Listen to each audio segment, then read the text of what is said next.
My name is Connie Knaus, and I have been a family consultant at CRC OC for 17 years.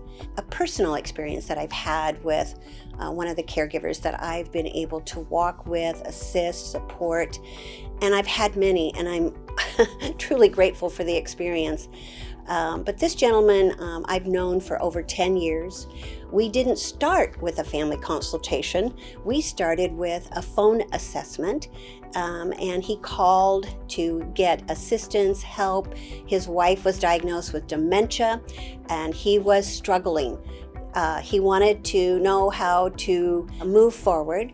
And so we got to know each other. I was able to give him resources that could help him understand the dementia process. I gave him a tool that's called ARE, and that means don't argue, don't reason, and don't explain. And then I asked him to put Post-its around his house to remind him about this new communication tool. He would try to explain, then he'd start arguing with her, and then they both get frustrated, and that caused so many problems. And her dementia progressed.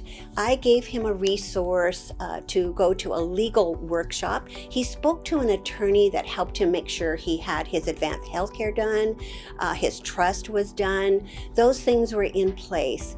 And he, along the way, chose to use his SelfCare Plan because he learned and knew that that is a huge part of being a caregiver, to refill and come from that place on a regular basis. So he would golf, he went down San Diego, he gambled, he enjoyed some things, and her family were able to come and stay with her while he was gone.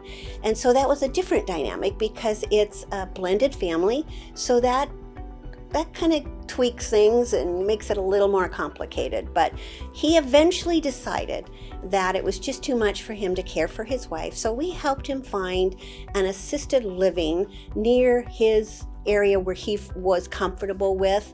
He chose to live in the memory care with his wife and eventually found it just didn't work really well for him. So we helped him find another one down in that area, same kind of situation, memory care and assisted living. So he moved into the assisted living, and his wife moved into the memory care, which they call the West Indies, which I always thought was really funny.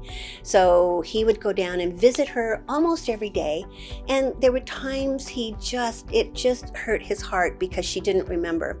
Once in a while, she'd have like a little glimmer that, yeah, I remember you. But he wanted to make sure she was cared for well, and when there were issues, he dealt with them. He just was a good voice for her. That's what he needed to do, and that's what he did all along. And she died a couple of years ago, and I still connect with him every once in a while. He got to go to one of the Freedom flights back to Washington, D.C. He was a Navy veteran, so I got to be a part of his experience, telling me, showing me pictures. So, because I still, when I'm down in that area, I'll stop by and just say, how are you? Right now we can't, but it's been a pleasure to know him and to continue to know him.